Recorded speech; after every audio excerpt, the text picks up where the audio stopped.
Alright guys, the humidity is back, which means so are garden tours.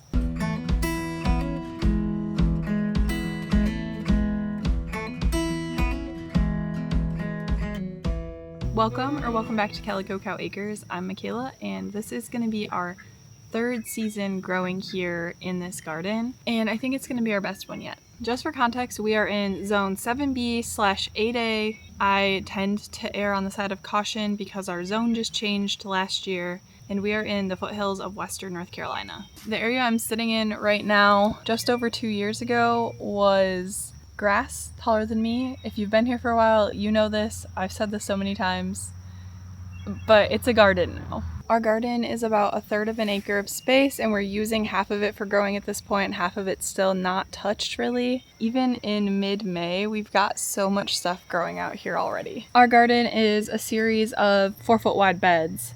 Some of them are 12 feet long, some of them are 17 feet long, and some of them are 24 feet long. And then we've also got some of what we call patches, which are where we'll put our squash and pumpkins and potatoes and corn and things like that take up a little bit more space. We're using all organic methods. We're working on transitioning our hard, solid clay soil to be no dig, no till. We've got some cattle panel trellises. We've got a little cottage garden that we're just starting to put plants in. And this year we have a new greenhouse that we just installed, and it has been a game changer as far as starting seeds goes. Normally I go in a specific order around the garden, but I'm just going to kind of wander and take you guys to the beds that have things in them, because not all of the beds are planted. Some of them have just weeds, some of them have a lot of weeds, but also other things. I didn't prepare for this whatsoever. This is kind of impromptu because we have been gone all weekend doing other things off the homestead, and I figured it would be a nice evening. I had a little extra time in my evening before I have to go inside and meal prep, and yeah, I figure we'll walk around and show you what we got for now and document it for my own personal reference later. If you hear quacking in the background, it's this guy. They're upset that they're trapped in their net right now because I can't have them trampling all of my squash and pumpkin plants, which I know they will do.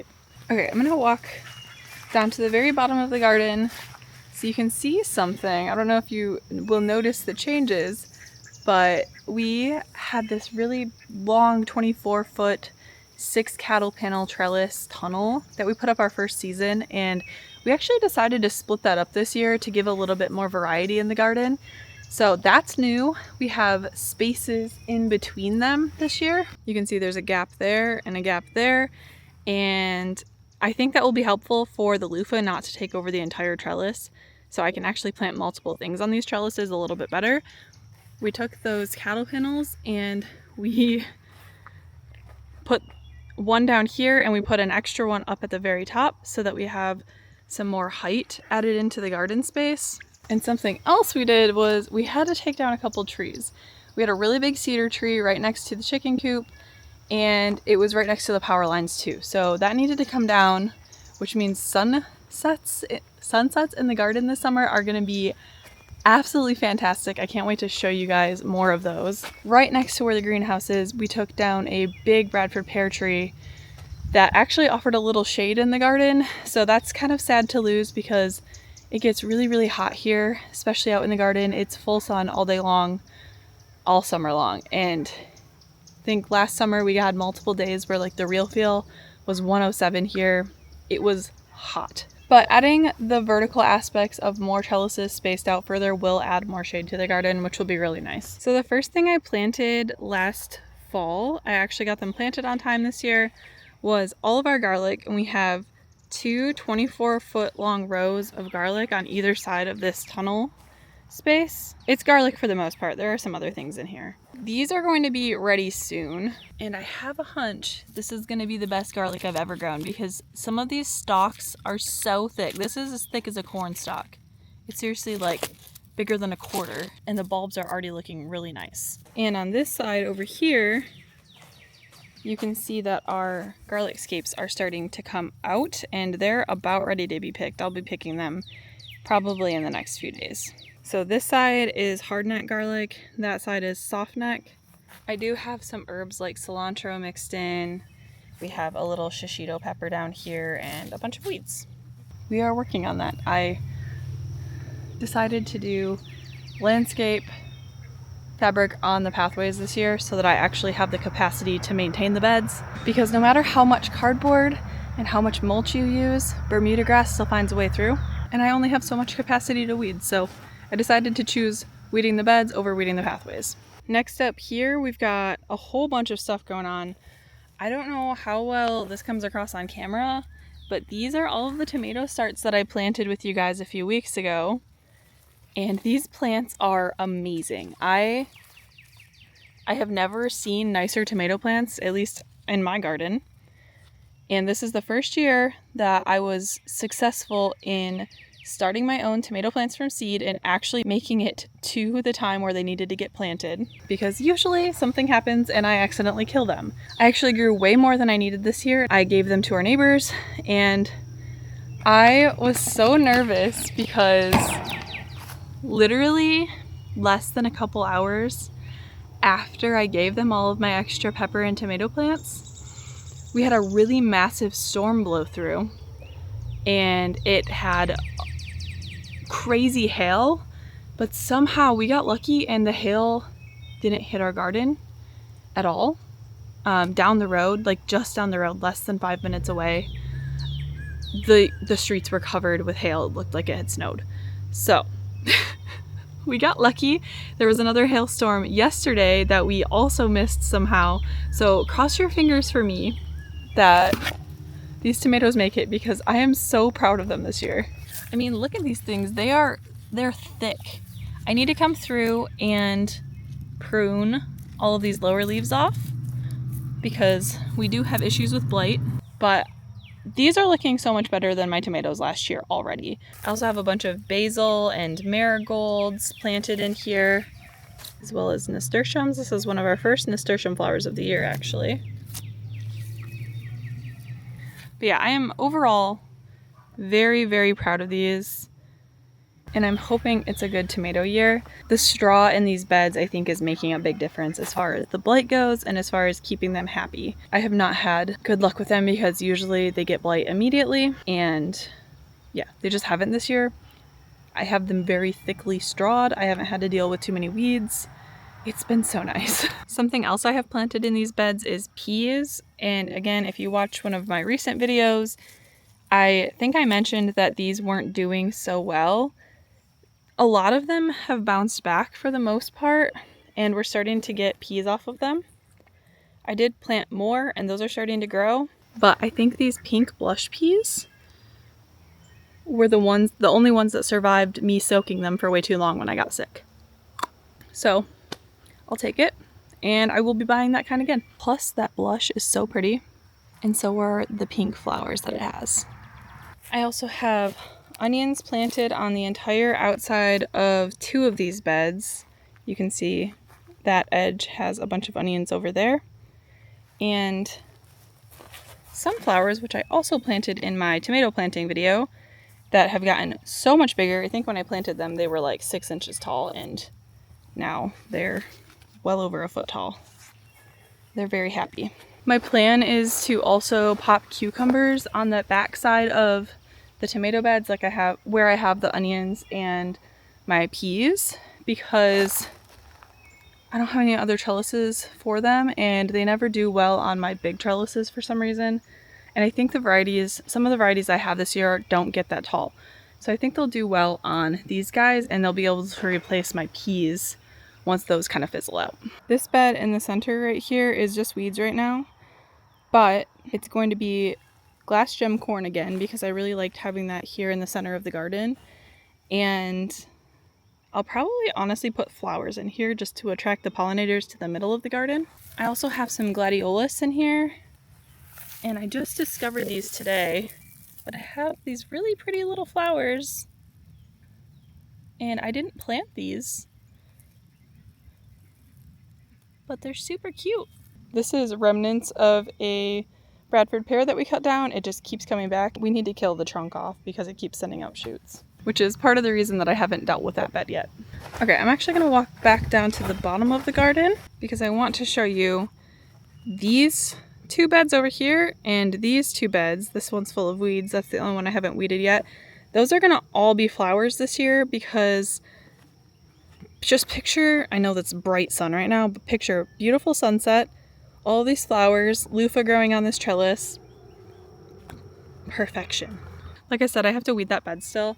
These are all zinnias that they're way too close together right now, but I needed to get them in the ground because they were sad.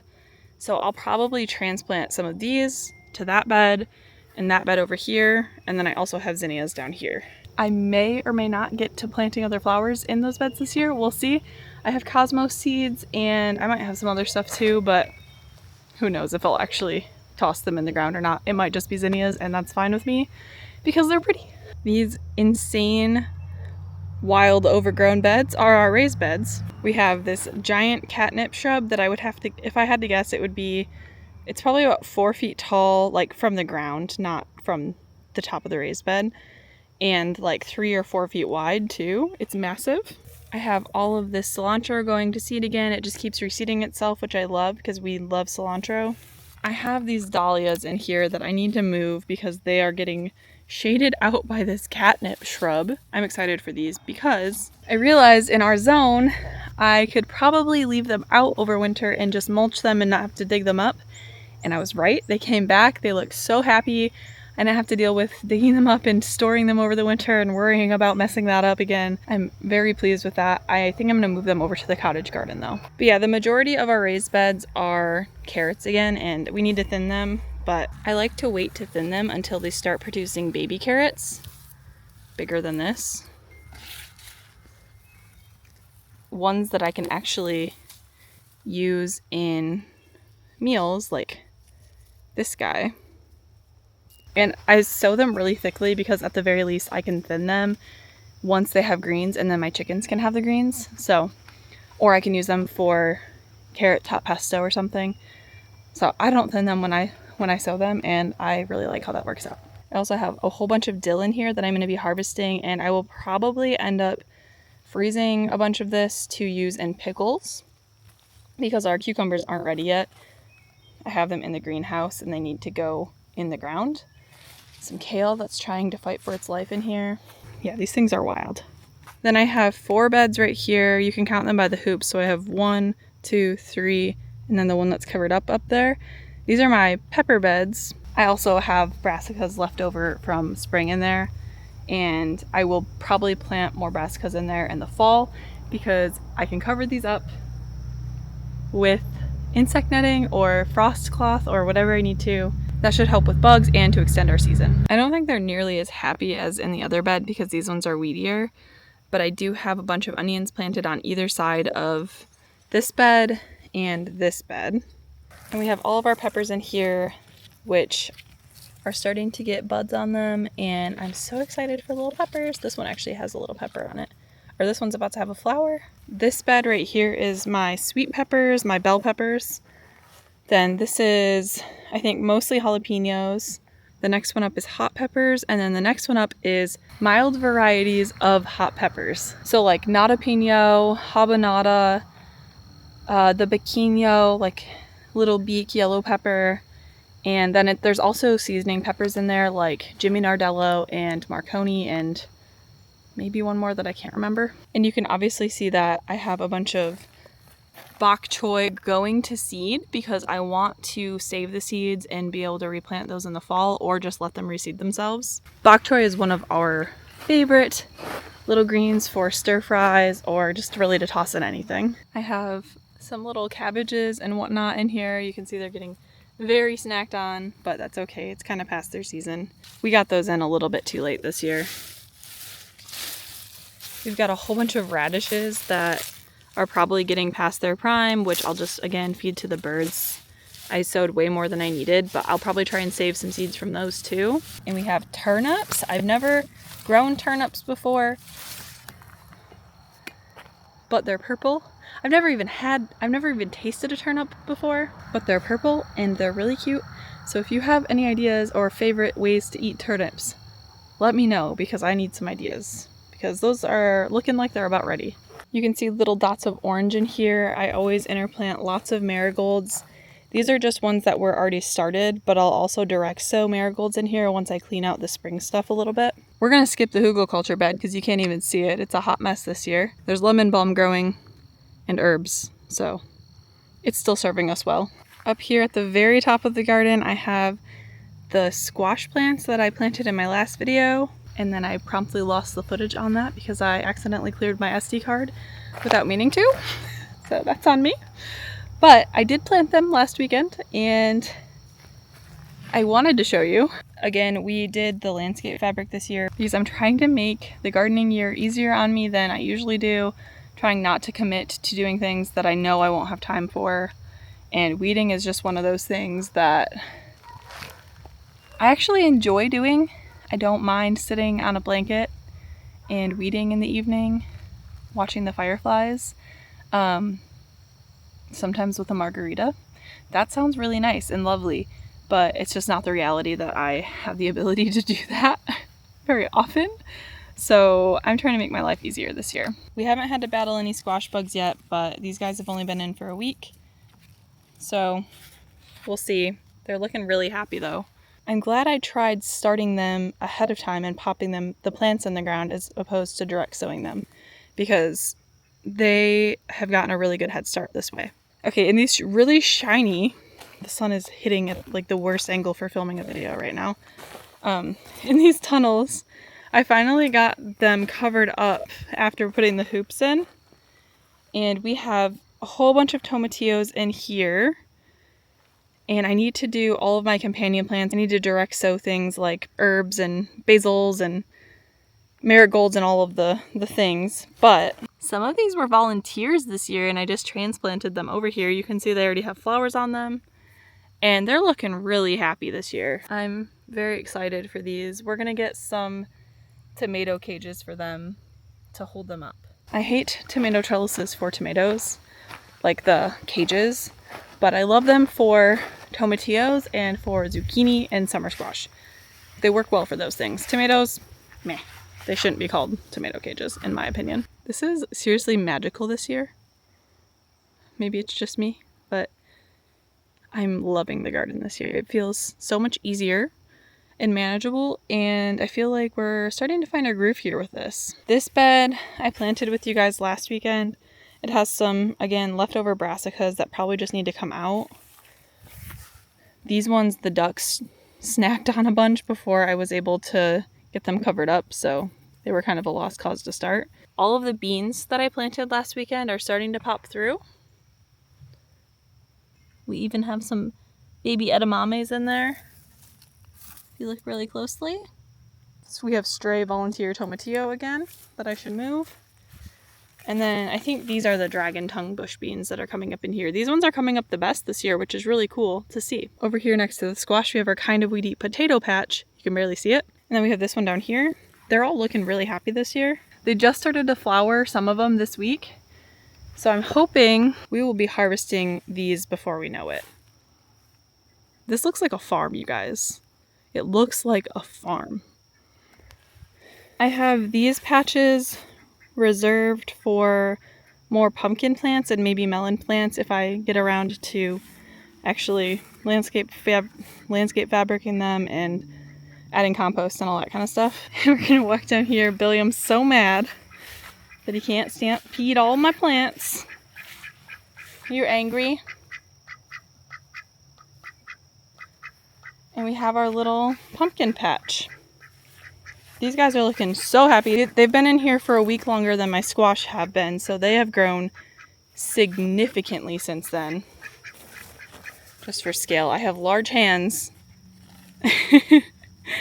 These leaves were much smaller, like maybe even smaller than this one when I put them in. They're more like this size.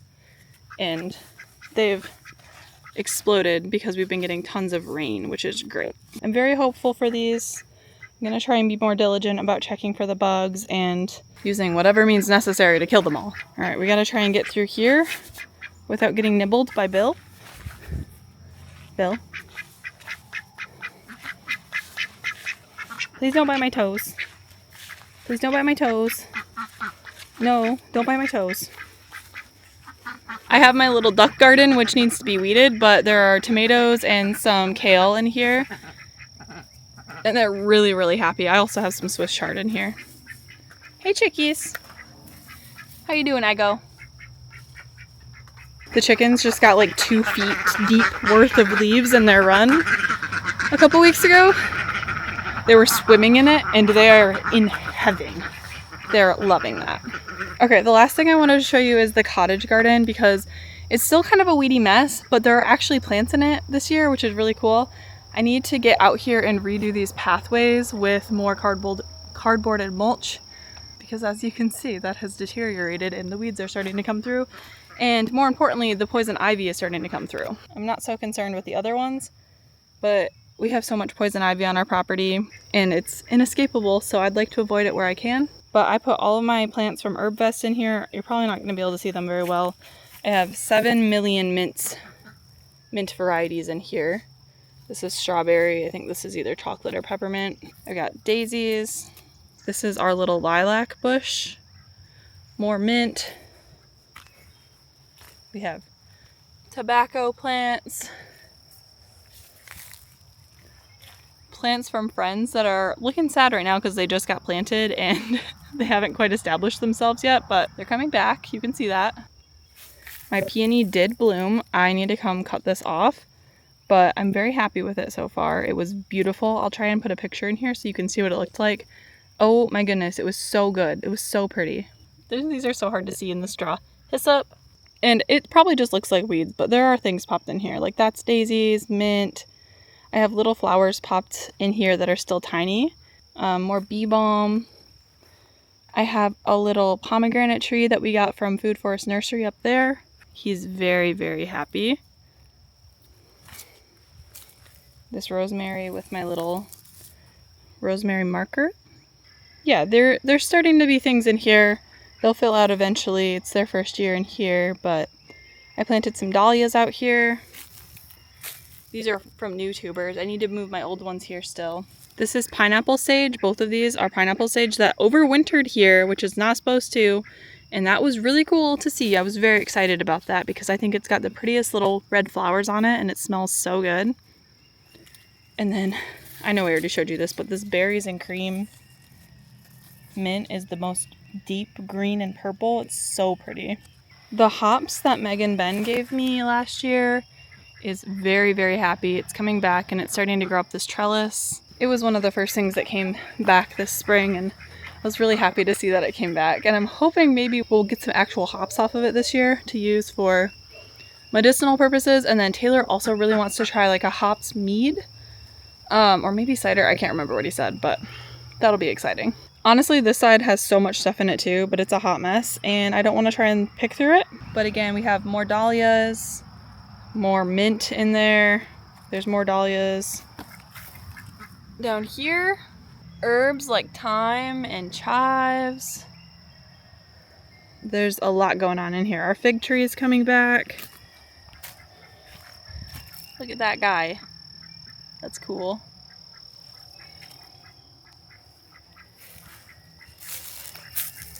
Our pineapple mint, that's variegated. And then this is the pineapple sage that's like a lighter green that we bought from Asheville HerbVest this year. They're really pretty. They're bright red. Whoa! Look at that! I've never seen one of these variegated mint leaves so white. Oh my goodness, that's so pretty. Look at that. Wow, that is really cool. Really cool. I had to go make some, we're having brats for dinner and homemade baked beans and I think asparagus. The meal prep Taylor's lunches. But I hope you enjoyed this. It's just the first of many for this summer. I am sweaty, it is humid, but this was really fun. Our weather warmed up a lot quicker this year. Our last frost happened a lot quicker this year than I typically expect it to. And it was almost like three to 4 weeks sooner. Everything's been planted out for a while and I still have more to do, but everything seems to be happy this year and there's so much relief in that for me. I feel really good about it. But I'm really curious how your garden year is going so far, and if you had an early last frost, if it's lingering, what are you planting out in your garden right now? I feel like we're on the precipice of a very good garden year. Told myself for New Year's that I was gonna be good at gardening this year. I was gonna do it well, and I feel like so far I am fulfilling that promise to myself. I really enjoyed this. I'm excited to have this video to look back on in future years. I don't know if you can hear, Taylor's down in the orchard working on planting more things, doing some more clearing, so we'll probably do an orchard video, orchard tour next, so stay tuned for that, and I'll see you in the next one. Bye guys!